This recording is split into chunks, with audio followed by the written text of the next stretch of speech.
Okay, अब हम थोड़ा और डीप डाइव करते हैं कि आखिरकार गिट असलियत में क्या होता है। आई मीन अच्छे से सीखते हैं।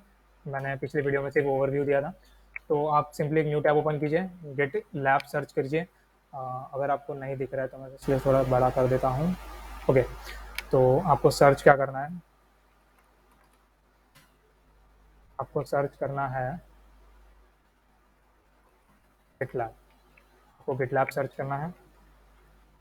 ओके, जैसे ही आप गिट लैब सर्च करेंगे तो आपके सामने कुछ ऐसा आएगा। तो गिटलैब सर्च करते ही आपके सामने कुछ ऐसा आ जाएगा। एंड आपको सिंपली यहाँ पर सबसे पहला जो लिंक है about.gitlab.com, इसके ऊपर सिंपली क्लिक कर देना। तो ये हमारा खुल गया है पेज गिटलैब का। ओके, तो हम यहाँ पे आएंगे, साइन इन पे क्लिक करेंगे। सिंपल से साइन इन पे क्लिक करने के बाद आपको लॉग इन वगैरह साइन अप वगैरह के लिए पूछेगा, या फिर ये पेज अगर आ गया तो आप सिंपली गूगल पे क्लिक करके साइन अप कर सकते हो इजीली। ओके, तो ये खुल चुका है, ये सारे मेरे प्रोजेक्ट्स हैं। एंड ये सारे प्रोजेक्ट मैंने कैसे बनाए वो सब मैं थोड़ी देर में आता हूँ उस पर। तो फटाफट से मैं आता हूँ इस वाले पेज पे। हाँ, तो सबसे पहले मैं आपको बता देता हूँ कि गिट ज़रूरी क्यों है आपके सॉफ्टवेयर डेवलपमेंट करियर के लिए। क्योंकि कोई भी कंपनी हो, उसे अपना डेटा सेफ रखना है, राइट। तो इसीलिए हम गिट लैब यूज़ करते हैं। आप गिटहब, आप चाहे तो गिटहब यूज़ कर सकते हो। गिटहब जो है वो इसका ही एक कह सकते हैं कि मतलब वो होता है ना, आई मीन गिटलैब की जगह आप गिटहब यूज़ कर सकते हो। ऐसा है कि मतलब अगर आपको गिटलैब पसंद नहीं आया यूआई में तो आप गिटहब यूज़ कर सकते हो। बाकी दोनों सेम ही चीज़ें करते हैं मोस्ट ऑफ द टाइम। मैं गिटहब भी आपको बता देता हूँ। गिटहब पे गया मैं, अ, ये रहा गिटहब। तो सबसे पहला जो लिंक आएगा गिटहब, गिटहब.com, उस पर जाकर आप, ये गिटहब है। इसका यूआई थोड़ा और अच्छा लगता है मुझे पर यहाँ पे जाके आप साइन अप कर सकते हो इजीली। यहाँ पे साइन अप क्लिक करके आप साइन अप क्लिक कर सकते हो एंड साइन अप इजीली कर सकते हो। ओके, तो गिटलैब, आई मीन गिटलैब हम यूज़ क्यों कर रहे हैं? क्योंकि जैसे मैं कह रहा था कि कोई भी कंपनी हो, उसे अपना डेटा हमेशा सेफ रखना होता है, राइट। तो वो अगर एक ही सर्वर पे रहे, अगर वो खुद के कंपनी के सर्वर पे रहेगा तो वो थोड़ा थोड़ा खतरे में आ सकता है। कि फॉर एग्जांपल अगर कोई हैकर अटैक करता है तो वो थोड़ा खतरे में आ सकता है एंड उसकी सिक्योरिटी वगैरह का झंझट भी होता है। इसलिए कुछ कंपनीज क्या करती है, या फिर कुछ कंपनीज के पास तो अपना खुद का सर्वर भी नहीं होता। जो स्टार्टअप्स वगैरह होते हैं उनके पास खुद का सर्वर नहीं होता स्टार्टिंग में, राइट।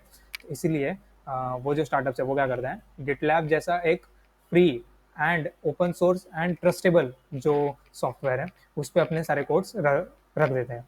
अब सर्वर क्या होता है, सर्वर क्या होता है, सर्वर बेसिकली एक कंप्यूटर रूम होता है। मतलब उसमें बहुत बड़े बड़े कंप्यूटर्स होते हैं। जैसे कि ये देखो, ये जो रूम है, इसमें ये जो ब्लू लाइट वगैरह जैसा जो कंप्यूटर्स दिख रहे हैं, ये सारे कंप्यूटर्स में उनका हमारा डेटा सेव रहता है। एंड सर्वर इसी रूम को कहलाता है। आई मीन सर्वर यही रूम कहलाता है। ओके, तो आपको पता चल गया सर्वर क्या। अब मैं क्या कह रहा था कि हाँ, अब अगर कोई सॉफ्टवेयर कंपनी है, उसे अपना डेटा सेफ रखना है, राइट। तो वो क्या करेगी, इन्हीं सर्वर्स पे अपना डेटा स्टोर रख देगी, स्टोर कर देगी। वैसे ही गिटलैब जो है वो एक सर्वर है। अगर आपको अभी भी समझ में नहीं आ रहा है तो मैं एक सिंपल एग्जांपल देता हूँ आपको। आपने गूगल ड्राइव तो यूज़ किया होगा, राइट। अब मैं गूगल ड्राइव ओपन करूँ अगर अपना ड्राइव, तो ड्राइव जो है वो भी एक सर्वर ही है। यहाँ पे भी हमारा जो डेटा है वो सेव रहता है, राइट। तो ये भी हमारा जो डेटा है स्टोर करके रखती है। लेकिन हमें सिर्फ 15 GB मिलता है गूगल का। बट गिटलैब में ऐसा नहीं है। गिटलैब में आप अनलिमिटेड स्टोरेज यूज़ कर सकते हो, ठीक है।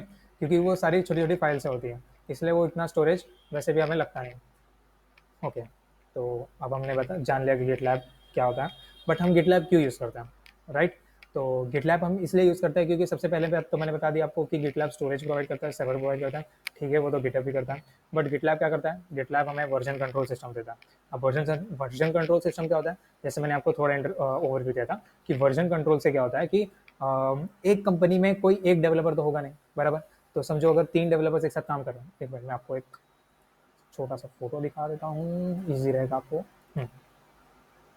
जस्ट फॉर एग्जांपल इस फोटो को देखिए आप। मैं इसे थोड़ा पहले जूम कर लेता हूँ। हाँ, तो अब यहाँ पे ये जो ग्रुप ऑफ पीपल है, कहाँ गया भाई ये, अ, हाँ, तो ये जो ग्रुप ऑफ पीपल है, अब एक कंपनी में मोस्टली 3-4 डेवलपर्स एक साथ काम करते हैं, बराबर। तो for example, just for example, ये जो फाइल्स हैं ये मेरी फाइल्स हैं, ठीक है। बस आप ये ध्यान रखो कि ये जो फाइल्स है वो मेरी फाइल्स है लेफ्ट साइड में, और यहाँ पे जो नीचे दिख रहे हैं लोग, ये फॉर एग्जांपल कोई एक दूसरा बंदा है जो उसी कंपनी में काम कर रहा है मेरे साथ, मेरा कलीग, ठीक है। अब मैंने जो फाइल्स बनाई है इस कंपनी के लिए, वो मुझे उस कंपनी के सर्वर पे डालना है। फॉर एग्जांपल ये गिटलैब का सर्वर है, ब्लू कलर का जो आइकन दिख रहा है, हाँ ये गिटलैब का सर्वर है फॉर एग्जांपल, ठीक है। अब मुझे अपना जो ये जो डेटा है, जो फाइल्स हैं, वो मैंने जो चेंजेस किए थे, मैंने जो अपना अपने हिस्से का मैंने बनाया था कंपनी के लिए, वो मुझे कंपनी के सर्वर में डालना। तो वैसे ही ये जो दूसरा बंदा है उसने भी अपने कुछ चेंजेस किए होंगे, जो बॉस ने उसको किया कहा होगा करने के लिए, उसने भी अपने सर्वर में चेंजेस कर दिए, उसने भी अपने फाइल्स में चेंजेस कर लिए। अब उसे सर्वर में डालना है वो चीज़ें।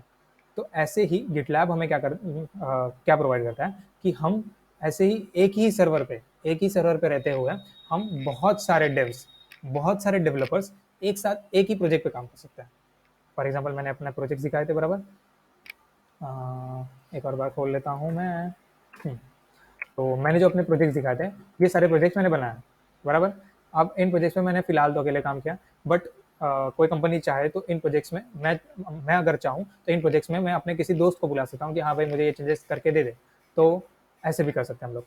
तो गिटलैब अभी क्या क्या करता है, गिटलैब हमें सर्वर प्रोवाइड करता है, पहली चीज़। सेकंड चीज़, हमें मल्टीटास्किंग करने देता है कि हम 2-3 या फिर 4 बार या फिर एक ग्रुप ऑफ पीपल एक साथ एक ही प्रोजेक्ट पे काम कर सकते हैं, ठीक है। Third point, faster. फास्टर, आज की दुनिया बहुत फास्ट है, बराबर। सब कुछ फास्ट फास्ट चीज़ें चाहिए, फास्ट फूड चाहिए लोगों को, ठीक है, फास्ट ट्रेन चाहिए। वैसे ही जो सर्वर है वो भी फास्ट होना चाहिए, कि मतलब जो सर्वर है वो भी फास्ट चाहिए, कि मतलब जैसे ही हम कुछ चेंजेस डालें एंड वो रिफ्लेक्ट हो जाए, एंड वो सर्वर पे दिख जाए कि मतलब मैंने यहाँ से चेंजेस कर दिया, मैंने बॉस को फ़ोन किया, भाई सर मैंने चेंजेस कर दिए, ठीक है। लेकिन सर जब देख रहे हैं खुद के पीसी में तो वो चेंजेस दिख ही नहीं रहे। अगर वो फास्ट नहीं होगा तो मतलब क्या है कि नहीं। तो इसीलिए वो फास्ट है। तो इतनी सारी चीज़ें हमें गिटलैब प्रोवाइड करता है। तो होप सो आपको ये वीडियो अच्छी लगी होगी। तो एक और बार मैं आपको याद दिला देता हूँ, हमारे एल सोशल मीडिया हैंडल्स को ज़रूर फॉलो कीजिएगा। ये है हमारा YouTube handle, Twitter and LinkedIn, and आप चाहो तो इंस्टाग्राम पे भी फॉलो कर सकते हो, ठीक है।